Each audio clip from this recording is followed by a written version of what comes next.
بسم الله الرحمن الرحيم. Assalamualaikum warahmatullahi wabarakatuh.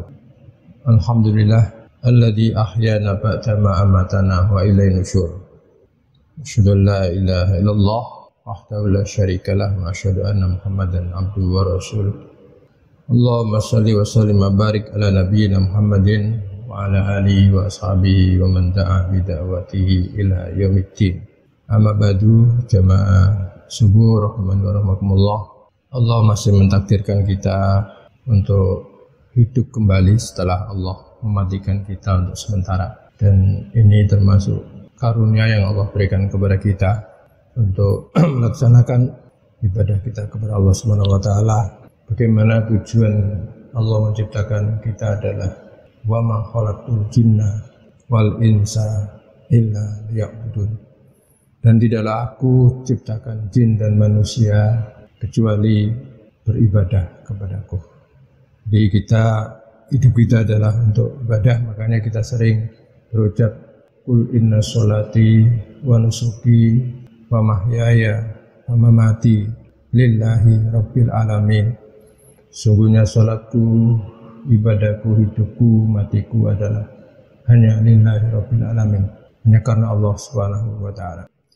Jangan bahagia. Amal jariah itu kan yang saya sebutkan di Quran juga ada ajrun ghairu mamnun. Itu pahala yang tidak ada putus-putusnya. Sekalipun kita sudah berada di alam barzah. Kalau dalam istilah pegawai negeri itu pensiunan. Jadi sudah enggak kerja tapi masih bisa mengambil pensiunan. Makanya sering saya sampaikan sebagai pensiunan amal bagi kita, termasuk kemurahan Allah itu. Jadi ada amal yang kita lakukan itu selesai ya sudah, kita dapat pahala. Tapi ada amal itu kita kerjakan sekali, tapi pahalanya itu ajrun ghairu mamnun, terus ngalir. Ini yang kita harapkan. Mungkin yang tidak pegawai negeri nggak dapat apa-apa pensiunan karena nggak pakai negeri. Tapi Allah juga masih memberikan pensiunan amal bagi kita semuanya. Nah, apa itu? Jangan bahagia. Kita sudah meninggal, bahkan kita masih hidup juga. Kita masih hidup, pahala itu ngalir terus. Juga kita itu sudah meninggal dunia, pahala itu ngalir terus. Nah, ini yang disebut dengan pensiunan amal. Di dalam hadis yang populer, yang sering disampaikan terkait dengan masalah amal itu adalah idza mata ibnu adam in qata amalu illa min salas. Jadi kalau anak Adam itu sudah meninggal dunia, putus semua, jadi buku itu sudah ditutup. Illa min salas, kecuali ada 3 perkara. Kita mengharapkan ini, kita meninggal sudah berpisah dengan sanak saudara kita, berpisah dengan teman-teman kita, tapi kita terus masih dapat. Yang pertama itu apa? Shadaqatin jariyah. Ini saya sampaikan. Kalau dimulai dari hadisnya, itu bacalah shadaqatin jariyatin. Jangan shadaqatun jariyatun. Kalau shadaqatun jariyatun itu menyalahi kaidah Arab. Karena di situ min, illa min salasin, kecuali 3. Nah, shadaqatin jariyatin, yaitu sedekah jariah itu kan ngalir. Dan ini macam-macam ini, bukan hanya saja di masjid, bukan hanya saja di musola atau di sekolah, tapi berbagai macam. Coba kita melihat sumurnya Utsman. Sumur itu kan ngalir terus dan itu dimanfaatkan orang banyak. Termasuk orang yang ngalirkan air gitu ya. Biasa kan ada di sawah itu, ngalirkan air. Tapi dimanfaatkan orang banyak. Nah itu termasuk juga sedekah jariah. Atau juga orang menanam pohon, kemudian pohon itu berbuah, orangnya masih hidup atau sudah meninggal dan itu dimanfaatkan orang banyak, itu juga termasuk sedekatin jariah.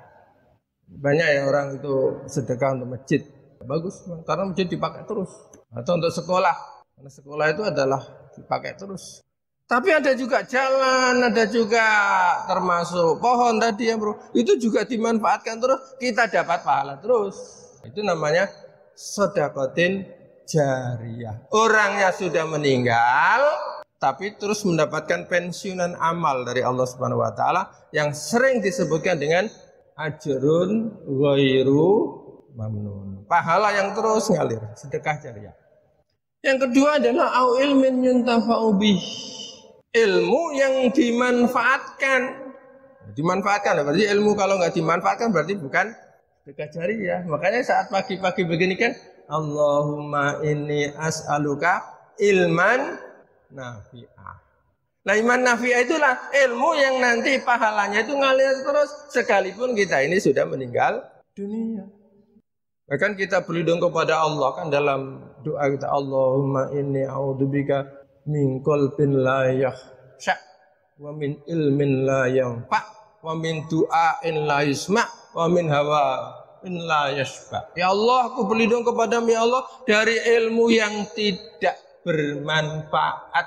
Artinya mafhum mukhalafahnya, ya Allah jadikanlah ilmuku ini yang sedikit ini termasuk ilmu yang bermanfaat. Rasulullah menyatakan khairukum man ta'allamal Qur'an wa 'allamahu. Sebaik-baik kamu adalah orang yang belajar Al-Quran kemudian diamalkan. Diamalkan termasuk juga diajarkan. Kita berlindung kepada Allah dari ilmu yang tidak bermanfaat. Jadi betapa pentingnya dalam kehidupan kita ini ya, terkait dengan ilmu. Al-ilmu qablal qaul wal amal. Ilmu itu adalah sebelum ngomong, sebelum berbicara, sebelum kita beramal, ilmu kita dulukan. Makanya kalau orang ngomong tanpa ilmu itu sering menyesal. Kenapa saya tadi kok begitu? Karena memang sebelumnya belum didasari dengan ilmu. Jadi kita mewariskan generasi kita itu adalah generasi ilmu. Kita melihat Khalifah Umar bin Abdul Aziz itu pernah ditanya, Khalifah, kenapa kamu meninggalkan keturunanmu dengan harta yang banyak? Padahal Khalifah. Apa jawaban Khalifah? Aku tidak meninggalkan harta kepada anakku, harta yang banyak.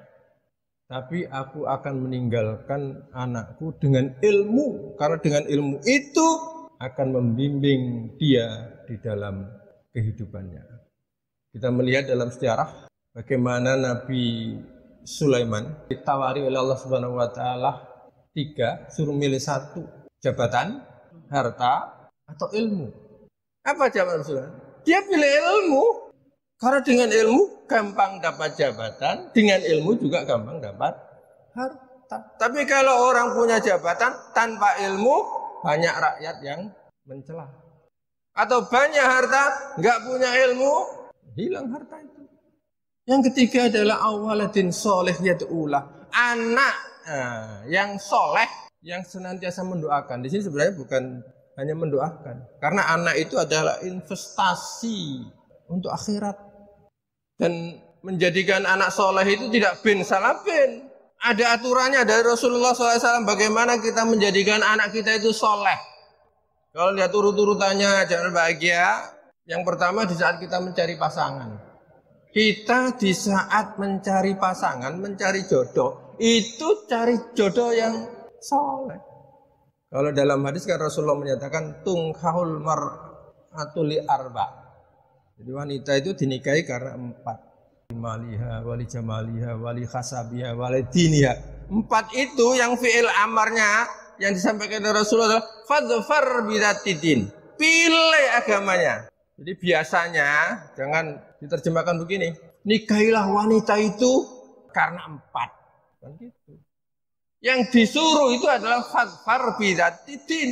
Pilih agamanya. Itu kan hanya berita. Biasanya wanita itu dinikahi karena 4. Karena cantiknya, karena hartanya, karena nasabnya, karena keturunannya. Tapi hadis berikutnya itu perintah. Fadfar bidatidin taribat yadaka. Pilih agamanya. Sudah selamat. Yang kedua, setelah begitu kita dapat jodoh, bukan hanya saja di situ saja. Di saat hubungan suami istri itu pun dianjurkan Rasulullah, Allahumma janibna syaiton wa janibis syaiton ma razaqtana. Begitu istri dilihatkan itu hamil, gitu ya, didoa juga orang tua itu.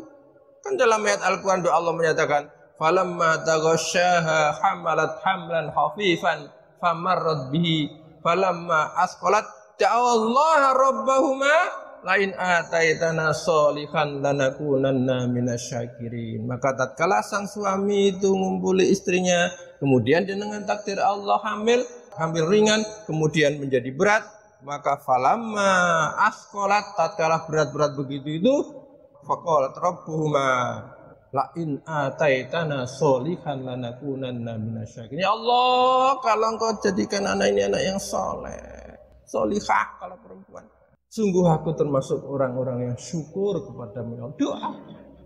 Jadi jangan dibiarkan istri hamil kemudian dibiarkan gak pernah doa. Doa itu Quran itu. Falamma asqalat da'awallah rabbahuma. Tatkala berat, tambah berat lagi tuh. Doanya tambah getu. Begitu lahir, selamat, baik laki-laki atau perempuan, Rasulullah SAW menyatakan, hakul walad alal walid salat. Hak anak terhadap orang tua itu ada 3. Yang pertama adalah ayyuhsina ismahu idza wulida. Memberi nama yang baik kalau sudah lahir. Bagi orang Islam jangan bilang apalah artinya sebuah nama. Bagi orang Islam nama itu sungguh sangat dianjurkan oleh Rasulullah untuk memperbaiki nama anak. Mohon maaf Ustaz Saijo ya, sering saya sebut ini. Ustaz Saijo ini kan namanya dari bahasa Jawa. Sai itu kan bagus. Jo itu kan panggilan Jo nanti menjadi anak yang baik. Betul. Karena doa itu tafaul, apa? Nama itu adalah tafaul, doa orang tua. Jadi jangan sembarang nama gitu ya. Oh, Rasul aja sering ganti kok nama itu kok ya. Ada orang itu namanya Siyah, pakai sin, ain. Orang yang suka doraka. Diganti Rasulullah dengan Jamilah, cantik. Ada orang itu yang namanya itu Mutojik, orang yang suka tidur. Diganti Rasulullah dengan Mab'as, bangkit. Yang kedua adalah wa yu'allimaul kitab iza aqala, menyekolahkan. Jadi kita tidak bolanya berdoa, ya Allah jadikan anak kami anak yang soleh, tapi tidak disekolahkan, itu usaha. Dan yang terakhir kata Rasulullah SAW, kalau sudah ada yang meminangnya, itu perempuan, maka dan yang datang itu adalah yang baik akhlaknya, yang baik agamanya, maka fangkihu, cepat nikahkan itu. Illam takun fitnatun wa fasadun kabir. Kalau enggak kamu nikahkan, padahal yang lamar itu orang soleh, agamanya bagus, gitu ya. Kalau enggak kamu nikahkan, takun fitnatun wa fasadun kabir, akan ada fitnah di dalam rumah itu. Jadi yang dilihat bukan mobilnya, tapi yang dilihat apa? Agamanya. Kalau enggak, takun fitnatun wa fasadun kabir. Jadi jangan bahagia. Itulah proses agar kita itu menjadi anak yang soleh atau solihah yang menjadi investasi kita bagi orang tua. Hanya doa orang tua itu kan yang senantiasa dipanjatkan adalah Rabbana hablana min azwajina wa dzurriyyatina qurrata a'yun. Ya Allah berikanlah kami, ya Allah pasangan, jadikan pasangan kami, ya Allah, dan keturunan kami adalah orang-orang yang sejuk di padang mata. Dalam artian ibadahnya baik. Mudah-mudahan hidup kita di dunia ini kita senantiasa memperhatikan untuk hidup berikutnya setelah alam barzah, yaitu hidup akhirat, dan itu ditentukan dengan sejauh mana kita hidup di dunia ini baik apa enggak. Makanya doa kita adalah Rabbana atina fid dunya hasanah wa fil akhirati hasanah. Yang kita minta itu baik dunia dulu, baru akhirat. Kalau baik dunia maka baik akhirat. Ini secara otomatis tuh. Tidak akhirat dulu, baru dunia, tapi dunia dulu baru akhirat. Saya kira ini ya. Subhanakallahumma hamdika asyhadu an la ilaha illa anta astaghfiruka wa atubu ilaik. Assalamualaikum warahmatullahi wabarakatuh.